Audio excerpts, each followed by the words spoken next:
Hello everyone, welcome to Study IQ. Study IQ के इस video में मैं आपको पढ़ाऊंगा उत्तर प्रदेश राज्य के करंट अफेयर जनवरी 2022 के। पूरे एक महीने के करंट अफेयर हम इसमें करेंगे। ये यूपीपीसीएस उत्तर प्रदेश में और जो भी एग्जाम होते हैं, यूपीएसआई, यूपी टीईटी, यूपी में स्केल ए से लेकर स्केल डी तक, कोई भी ऐसा एग्जाम जिसमें यूपी के करंट अफेयर आते हैं उसमें वीडियो काफ़ी यूजफुल होगा। आइए वीडियो को शुरू करते हैं। अभी अभी प्रधानमंत्री नरेंद्र मोदी ने जनवरी 2022 में उत्तर प्रदेश में ब्लॉकचेन पर आधारित डिजिटल डिग्री लॉन्च करी। ये वो दीक्षांत समारोह में गए थे, कॉन्वोकेशन सेरेमनी में गए थे। कौन से इंस्टीट्यूट की? ये इंस्टीट्यूट है आईआईटी कानपुर। आईआईटी कानपुर की 54th कॉन्वोकेशन सेरेमनी थी, 54वां दीक्षांत समारोह था जिसमें प्रधानमंत्री मोदी ने शिरकत की और यहाँ पर ब्लॉकचेन पर आधारित डिजिटल डिग्री लॉन्च की। ठीक है, तो आंसर है आईआईटी कानपुर। अभी अभी कानपुर मेट्रो जो रेल प्रोजेक्ट बन रहा है, आप जानते हैं कानपुर में मेट्रो बन रही है।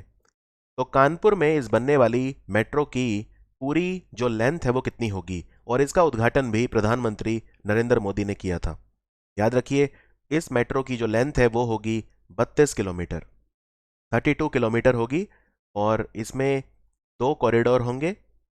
ठीक है, 2 कॉरिडोर, और 13 किलोमीटर अंडरग्राउंड होगी। ये 32 में से 13 किलोमीटर ये अंडरग्राउंड होगी, तो इसका आंसर है ऑप्शन बी।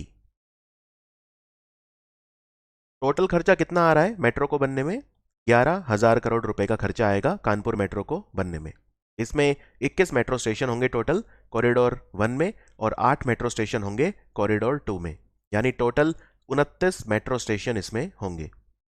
और प्रधानमंत्री मोदी ने 9 किलोमीटर का जो रास्ता है आईआईटी कानपुर और मोती झील के बीच में, उसको ट्रेवल करके इसका इनॉग्रेशन किया था कानपुर में मेट्रो का। उत्तर प्रदेश में आपको बताना है कौन सा जिला है जहां पे प्रधानमंत्री मोदी ने अभी अभी मेजर ध्यानचंद स्पोर्ट्स यूनिवर्सिटी की नींव रखी। मेजर ध्यानचंद एक बहुत ही महान हॉकी के खिलाड़ी थे, हॉकी का जादूगर बोलते थे इन्हें, और इन्हीं का जन्मदिन हम 29 अगस्त को राष्ट्रीय खेल दिवस के रूप में मनाते हैं, नेशनल स्पोर्ट्स डे। इतना ही नहीं, भारत में जो सर्वोच्च सम्मान होता है खेल का, उसका नाम हमने बदलकर, पहले उसको राजीव गांधी खेल रत्न बोलते थे, अब उसको मेजर ध्यानचंद खेल रत्न बोलते हैं। तो 2 जनवरी के दिन प्रधानमंत्री मोदी ने नींव रखी मेजर ध्यानचंद स्पोर्ट्स यूनिवर्सिटी, ये मेरठ में बनेगी। तो आंसर है मेरठ, राइट। और एक बात आपको और बता दूं, मेरठ से लेके दिल्ली तक भारत का पहला आरआरटीएस, मेरठ से दिल्ली तक आरआरटीएस शुरू हो रहा है। ये आरआरटीएस क्या होता है? जो जो दिल्ली से मेरठ तक स्टार्ट हो रहा है। तो आरआरटीएस एक स्पेशल टाइप का सिस्टम होता है, इसे रीजनल रैपिड ट्रांजिट सिस्टम बोलते हैं। रीजनल रैपिड ट्रांजिट सिस्टम, यानी एक तरह की रेलगाड़ी चलती है, semi high speed rail corridor होता है ये। तो दिल्ली से गाजियाबाद और गाजियाबाद से मेरठ, तो ये लगभग 82 किलोमीटर का जो रास्ता है सिर्फ 55 मिनट में पूरा करेगा। और इसमें जो ये रेल के डब्बे बन रहे हैं आरआरटीएस वाले, ये कहाँ पे बन रहे हैं? तो ये गुजरात में बन रहे हैं। एक जगह है जिसको बोलते हैं सावली, तो गुजरात के सावली में आरआरटीएस के डब्बे बन रहे हैं। ये प्रोजेक्ट भी काफ़ी एम्बिशियस प्रोजेक्ट है। इसमें 82 किलोमीटर दिल्ली से मेरठ सिर्फ 55 मिनट में ट्रैवल आप कर पाओगे। इसको बोलते हैं दिल्ली मेरठ आरआरटीएस, और बीच में गाजियाबाद होते हुए भी ये जाएगा। उत्तर प्रदेश के मुख्यमंत्री श्री योगी आदित्यनाथ जी ने अभी अभी नींव रखी एक एंटी टेररिस्ट स्क्वाड बिल्डिंग बनी है, कमांडो ट्रेनिंग सेंटर देवबंद में। ये कौन से जिले में आता है? याद रखिए, ये आता है देवबंद में, जो सहारनपुर डिस्ट्रिक्ट में है। अगेन वेस्टर्न यूपी की बात हो रही है यहाँ पे, सहारनपुर। तो सहारनपुर जिला है जहाँ पे एंटी टेररिस्ट स्क्वाड बना है, कमांडो ट्रेनिंग सेंटर। और देवबंद जो है, यहाँ पे देवबंद इस्लामिक स्कूल है जिसके लिए मशहूर है। देवबंद इस्लामिक स्कूल सहारनपुर में फेमस है। तो 4 जनवरी 2022 को योगी आदित्यनाथ जी ने नींव रखी इस एंटी टेररिस्ट स्क्वाड की।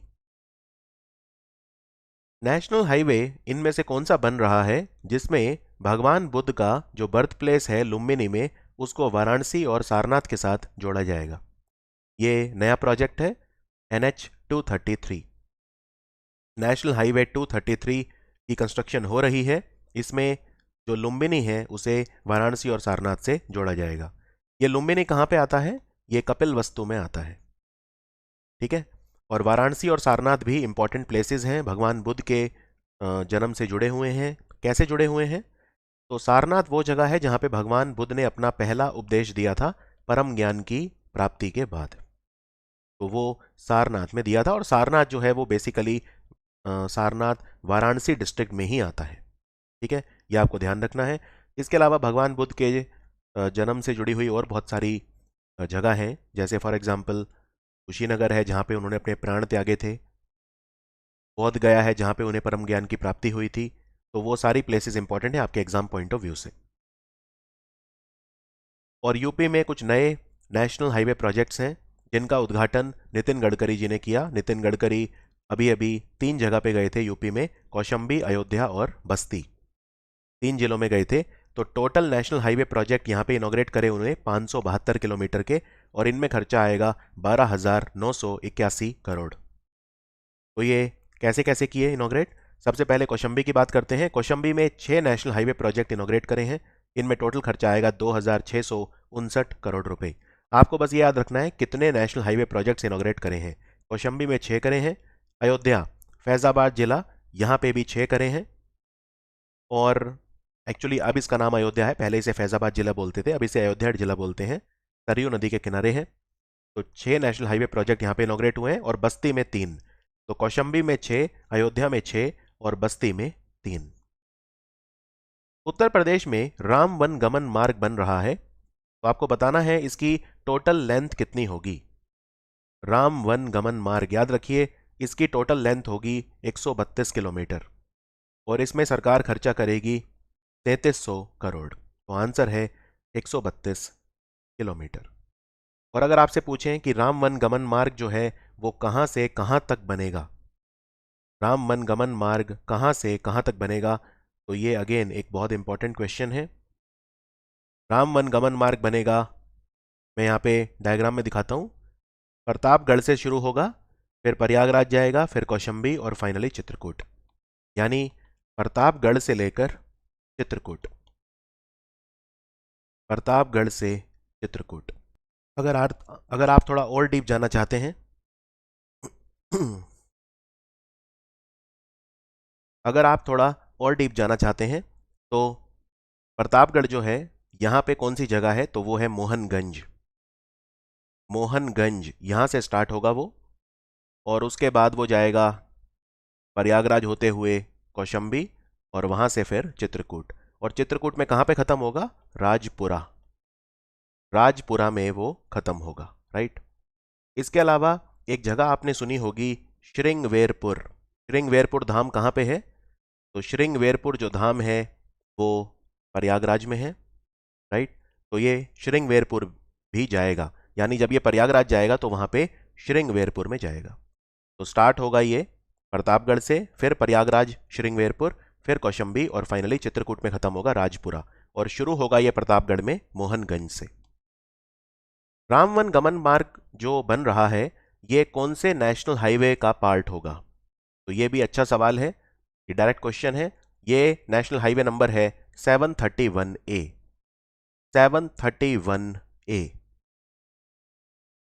रामवन गमन मार्ग 4 फेजेस में बनेगा, ठीक है, टोटल 4 फेजेस में बनेगा। ये इसका एग्जैक्ट रूट है जो यहाँ पे लिखा हुआ है, और नेशनल हाईवे नंबर होगा 731A। टोटल 44 रिलीजियस साइट्स हैं रामवन गमन मार्ग में जिनका संबंध भगवान राम के जीवन से कहीं ना कहीं है। तो टोटल 44 रिलीजियस साइट्स को ये आपस में जोड़ेगा। नितिन गडकरी जी जो हैं वो अभी अभी श्रृंगवेरपुर धाम गए थे, वहां पे उन्होंने नींव रखी। एक 6 लेन 1200 मीटर लंबा ब्रिज बन रहा है गंगा नदी पे। तो आपको बताना है श्रृंगवेरपुर कहाँ पे है। श्रृंगवेरपुर प्रयागराज में है, तो आंसर है ऑप्शन सी। और ऐसा माना जाता है कि जब भगवान राम गंगा नदी को क्रॉस कर रहे थे तो उन्होंने श्रृंगवेरपुर में उसे क्रॉस किया था, सीता माता और लक्ष्मण के साथ। इनफैक्ट श्रृंगवेरपुर का जो मेंशन है वो रामायण में भी है, जहाँ पे उसे निषाद राज, निषाद राज जो थे उनकी कैपिटल बताया गया है। निषाद राज का जो साम्राज्य था, निषाद राज कौन थे? इनको किंग ऑफ फिशरमैन बोलते हैं, यानी मछुआरों का राजा बोलते हैं निषाद राज को। तो निषाद राज जो थे रामायण में, उनकी राजधानी श्रृंगवेरपुर को बताया गया है। उत्तर प्रदेश की क्या रैंक रही जो नेशनल वाटर अवार्ड हुए इसमें बेस्ट स्टेट कैटेगरी में, यानी कि राष्ट्रीय जल पुरस्कार जो दिए गए राष्ट्रपति रामनाथ कोविंद के द्वारा, उसमें जल संरक्षण के मामले में यूपी का रैंक क्या रहा? तो वाटर कंजर्वेशन के मामले में यूपी नंबर 1 रहा पूरे इंडिया में, तो यूपी को बेस्ट स्टेट का अवार्ड मिला है। और राजस्थान दूसरे नंबर पे रहा। तमिलनाडु जल संरक्षण के मामले में तीसरे नंबर पे रहा। राष्ट्रपति जो है रामनाथ कोविंद, क्या मुझे आप उनके गांव का नाम बता सकते हैं जो यूपी में है? इनके गांव का नाम है परौंक और ये कानपुर देहात में आता है। कानपुर देहात में आता है, गांव का नाम है परौंक। उत्तर प्रदेश का कौन सा जिला है जिसे बेस्ट जिले का अवार्ड मिला नॉर्थ जोन में नेशनल वाटर अवार्ड में?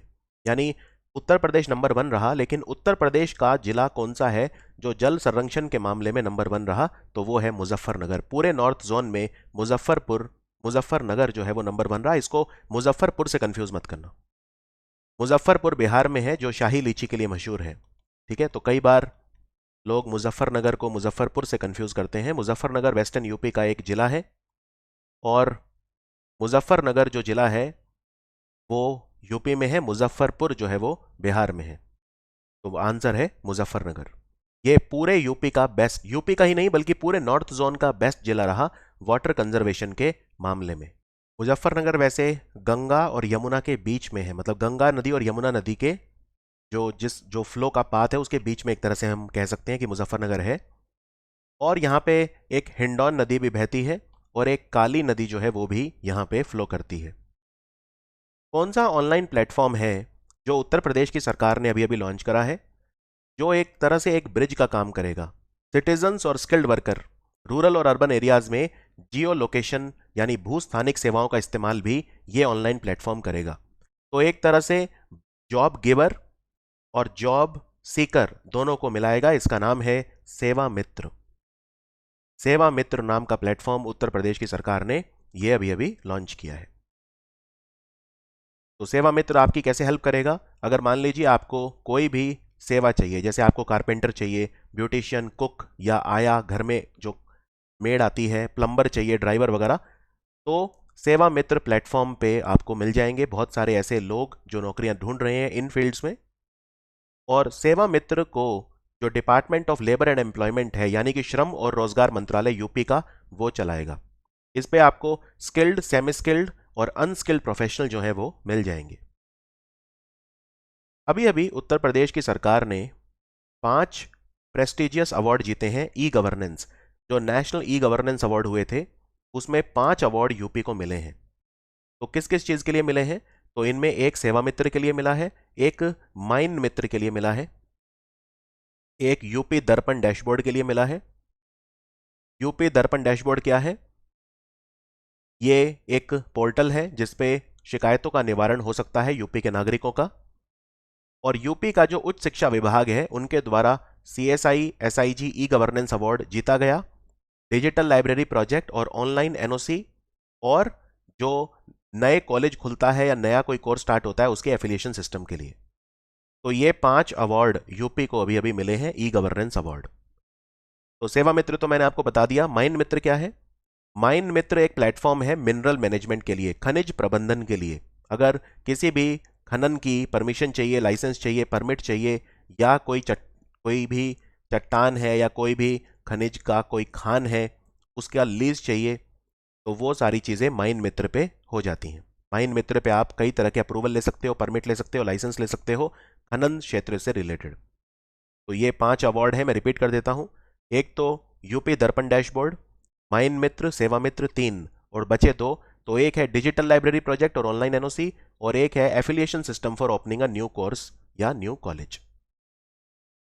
अभी अभी एक बहुत ही सीनियर एनडीटीवी के पत्रकार थे उत्तर प्रदेश से, उनकी डेथ हो गई।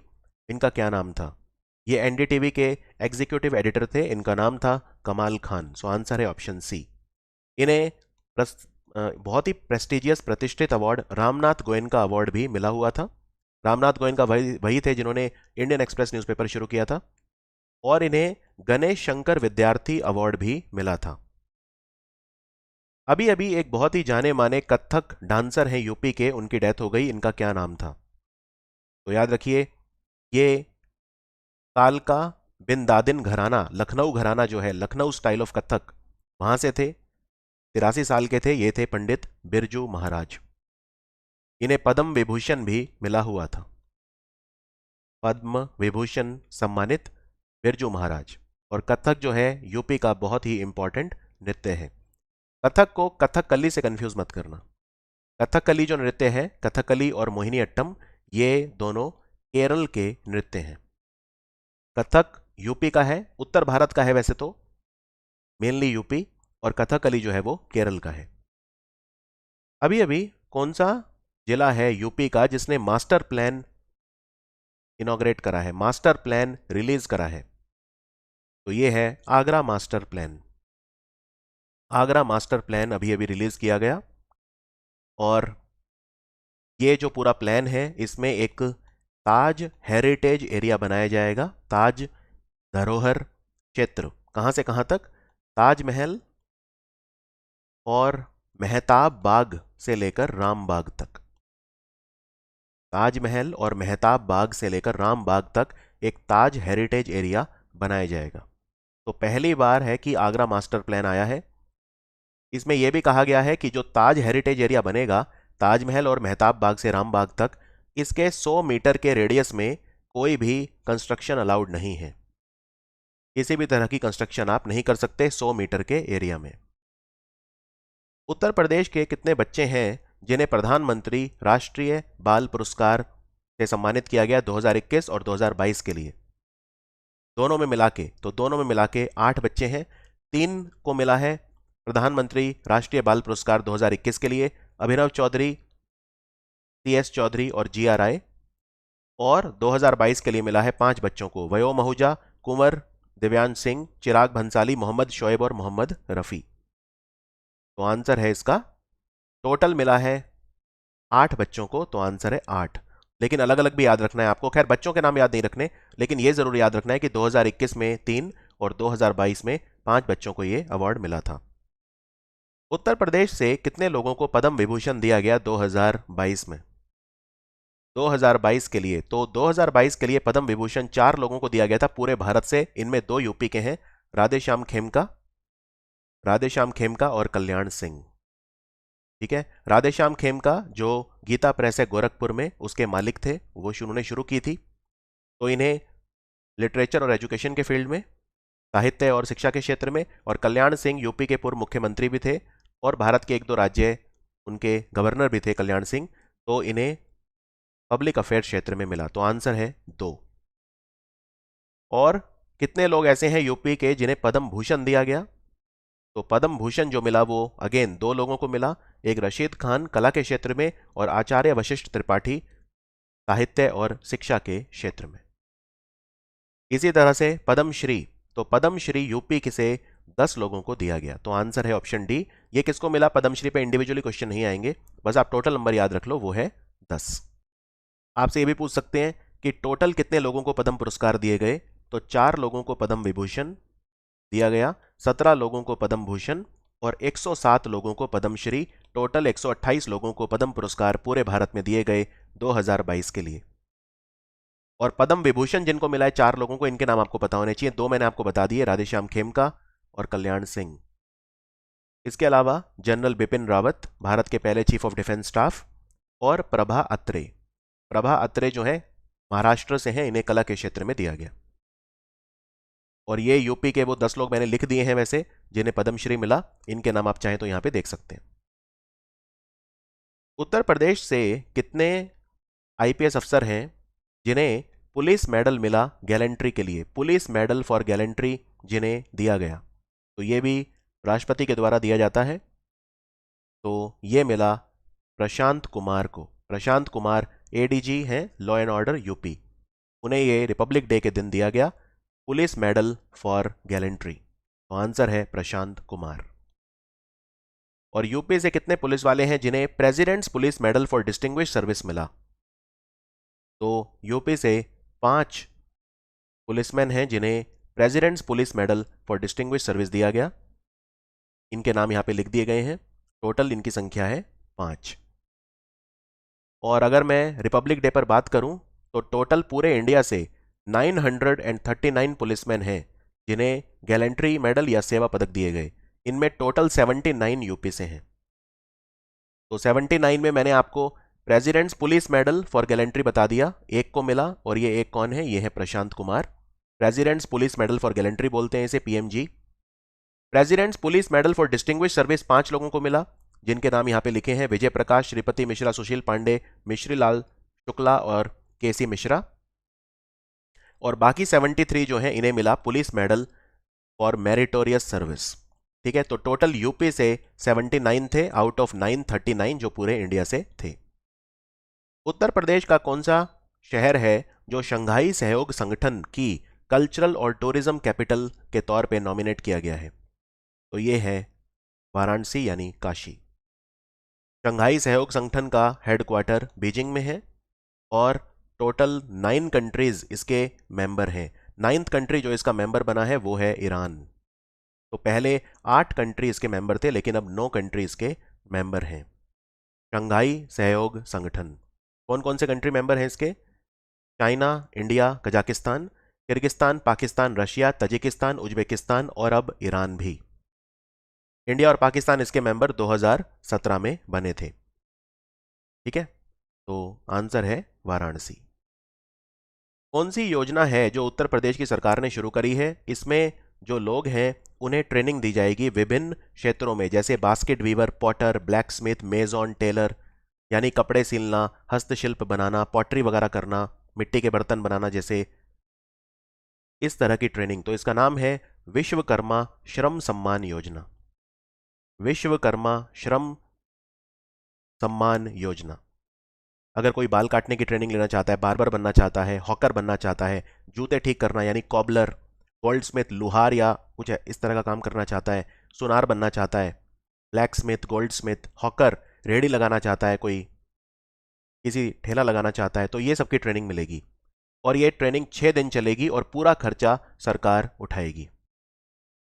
ठीक है, इतना ही नहीं, 25% तक का लोन भी सरकार इन्हें दिलाएगी, जिससे वो अपना छोटा मोटा कोई काम कर सके। तो फाइनेंशियल असिस्टेंस भी देगी सरकार और 25% तक लोन भी उन्हें दिया जाएगा काम शुरू करने के लिए, और 6 दिन की ट्रेनिंग फ्री पूरी सरकार की तरफ से मिलेगी। विश्वकर्मा श्रम सम्मान योजना। एक जिला एक उत्पाद योजना के तहत यूपी में आप जानते हैं एक जिला एक उत्पाद योजना चल रही है। तो इसमें PM formalisation of micro food processing enterprise scheme के तहत यूपी का कौन सा प्रोडक्ट है जो अभी अभी अप्रूव किया गया है? तो ये है ब्रांड मधु मंत्र। ब्रांड मधु मंत्र। और ये बेसिकली शहद है, कहाँ का? सहारनपुर का। सहारनपुर का शहद जिसको मधु मंत्र के नाम से बेचा जाएगा, ये ब्रांड बनाया गया है एक जिला एक उत्पाद PM formalisation of micro food processing enterprise scheme के तहत। यानी हम इसमें क्या करेंगे? हम औपचारीकरण करेंगे जो सूक्ष्म खाद्य प्रसंस्करण इकाइयां हैं उनकी, तो उनकी मार्केटिंग करेंगे और उनकी ब्रांडिंग करेंगे। तो इसमें सहारनपुर जो है वहां का जो शहद है उसे मधु मंत्र के नाम से बेचा जाएगा। और ये काम कौन करता है? ये करती है ministry of food processing industry, और इसमें साथ दे रहा है इनका नाफेड। और कौन कौन से ब्रांड हैं जो अभी अभी अप्रूव किए गए हैं? जैसे मधु मंत्र शहद सहारनपुर का है, इसके अलावा कश्मीरी मंत्र वहाँ का एक मसालों का ब्रांड है कुलगाम जम्मू कश्मीर का। राजस्थान के कोटा का कोरिएंडर यानी धनिया कोरी गोल्ड ब्रांड के नाम से बेचा जा रहा है। गुड़गांव हरियाणा यानी गुरुग्राम, यहाँ का अमृत फल आंवला जूस अमृत फल के नाम से बेचा जा रहा है। इतना ही नहीं, गेहूं की बिस्किट हैं दिल्ली बेक्स के नाम से, और महाराष्ट्र के थाने का ब्रांड है सोमदाना। तो ये बेसिकली सोमदाना जो है ये मिलेट्स है एक तरह का। ठीक है, तो ये सारे ब्रांड तैयार किए गए हैं 6, इनमें से एक यूपी का है, वो है सहारनपुर का शहद। उत्तर प्रदेश का कौन सा संस्थान है, इंस्टीट्यूट है, जिसने दुनिया का सबसे एडवांस्ड आर्टिफिशियल हार्ट बनाया है, जिसका नाम है हृदय यंत्र। हृदय यंत्र किसने बनाया है? तो ये आईआईटी कानपुर ने बनाया है। तो आंसर है आईआईटी कानपुर। आईआईटी कानपुर का जो school of medical research and technology है, एसएमआरटी, उनके द्वारा ये बनाया गया है हृदय यंत्र। ये दुनिया का सबसे एडवांस्ड आर्टिफिशियल हार्ट, जिसको हम लेफ्ट वेंट्रिकुलर असिस्ट डिवाइस बोलते हैं, वो है आईआईटी कानपुर के द्वारा। राष्ट्रीय स्तर का सिंथेटिक लॉन टेनिस और बास्केटबॉल कोर्ट अभी अभी तैयार किया गया है यूपी में, कहां पर किया गया है? National level synthetic lawn tennis और बास्केटबॉल कोर्ट ये MNNIT इलाहाबाद यानी Motilal Nehru national institute of technology Prayagraj, यहां पे ये स्थापित किया गया है।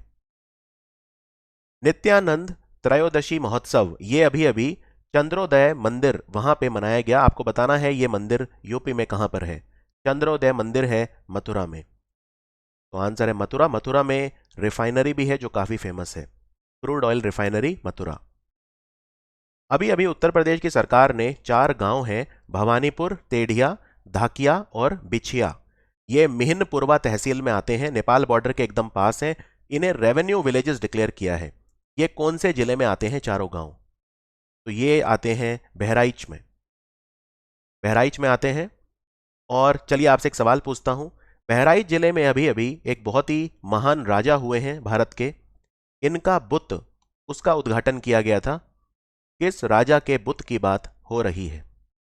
इनफैक्ट उन राजा के जीवन पर अमीश त्रिपाठी ने पिछले साल एक किताब भी लिखी थी। कौन से राजा की बात हो रही है जिनका बुत लगाया गया बहराइच में? तो कमेंट्स में लिख के बताइए।